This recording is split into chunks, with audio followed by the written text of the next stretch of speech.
Brandon Benwell, And I'm Michael Spiger. and this is a view from the Falcon's Nest. Today is Friday, February 23rd, 2024. A special Falcon shout out today to those celebrating the anniversary of their entrance into the world.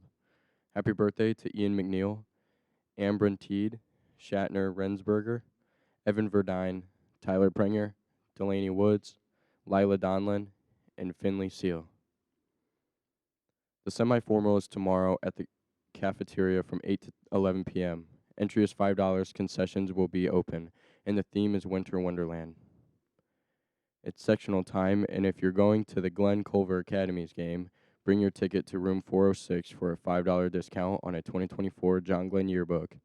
Bring your ticket in cash, check, or money order to Mr. Kitchell's room to reserve your copy of The Friendship.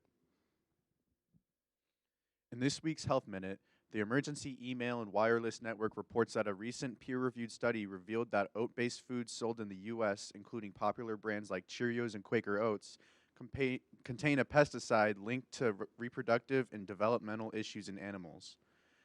This pesticide, called chlormequat, was detected in 80% of people tested across 3 geographical regions in the U.S. between 2017 and 2023.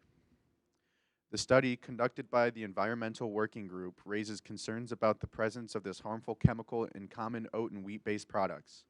Although it is not approved for use on edible plants in the U.S., imported foods treated with this chemical are allowed to enter the country. It is approved for use on food crops, mostly grains, in the European Union, the United Kingdom, and Canada. The study found that 77 out of 96 Americans tested had chlormequat in their systems, indicating widespread exposure. Furthermore, the concentration of this pesticide has increased compared to prior years. Notably, it was detected in 92% of oat-based foods purchased and tested in May 2023, including products from Quaker Oats and Cheerios. That's this week's Health Minute. This is Black History Month, and one of the significant African American Hoosiers is a former Congresswoman from northern Indiana. Katie Hall was appointed to serve out the term of the late Adam Benjamin, but she made some history in the 3 years she served in Congress. Congresswoman Hall was a teacher in Gary. She became the first black woman from Indiana elected to the U.S. House of Representatives. She is best known for sponsoring legislation and leading efforts on the floor of the U.S. House in 1983 to make Martin Luther King Jr.'s birthday a national holiday after previous efforts and failed. It established the third Monday in January as a federal holiday in King's honor. President Ronald Reagan signed the bill into law on November 2nd, 1983. Prior to her election to the U.S. House, Hall served in the Indiana House of Representatives from 1974 to 1976, and as a member of the Indiana Senate from 1976 to 1982. You've heard how to prepare for the SAT academically, but in today's Target 1600, there are things you can do to prepare yourself to take it and other standardized tests, according to the U.S. News and World Report. Experts say that the SAT's move to a digital format should help students feel more at ease, since many are already comfortable with technology, but preparing for the test and maintaining perspective can also go a long way. The new digital adaptive SAT is 2 hours and 14 minutes, while the ACT lasts 2 hours and 55 minutes.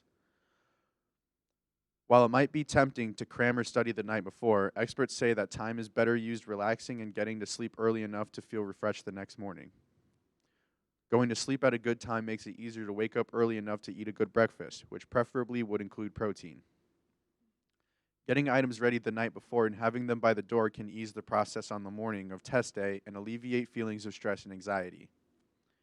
Items that experts recommend bringing are water, snacks with protein or a little bit of sugar, several number 2 pencils, a small pencil sharpener, a sweater in case it gets cold, and a calculator that's fully charged or has extra batteries if it requires them. And that's today's Target 1600. And now to weather with Nick. Good morning, Falcons. So in your Glen forecast out there right now, it is partly cloudy with a current temperature of 36, a real feel of also 36, and a moderate air quality. Now moving on to your 3-day forecast. Friday's going to have a high of 46, low of 31, and snowing. Saturday's going to have a high of 34, low of 19, and sunny. And then Sunday's going to have a high of 52, low of 28, and partly sunny. That's all we have for weather. Now to main industrial sports. An Arizona high school senior is now in the history books for becoming the first girl to clinch an Arizona State wrestling title, competing against boys according to WNDU. The senior at Sunnyside High School was allowed to wrestle with the boys throughout the season, all the way up to a section of the state. Later this year, she will be going to the Olympic trials with hopes of making the Olympic team. Tonight, the Falcons will head east on US 20 when they take on Goshen in their season finale. Senior Joe Shrapalui heads into the contest with a 15-point per game average, which ranks him 188th in the state. Best of luck to the Falcons as they ready themselves for the next week's sectional showdown with Culver Academies. Now back to lunch with Nick. So for your lunch today, we're going to be having a pepperoni calzone or a corn dog with California blend, romaine lettuce, and seedless watermelon. That's all we have time for today, Falcons. Have an amazing day.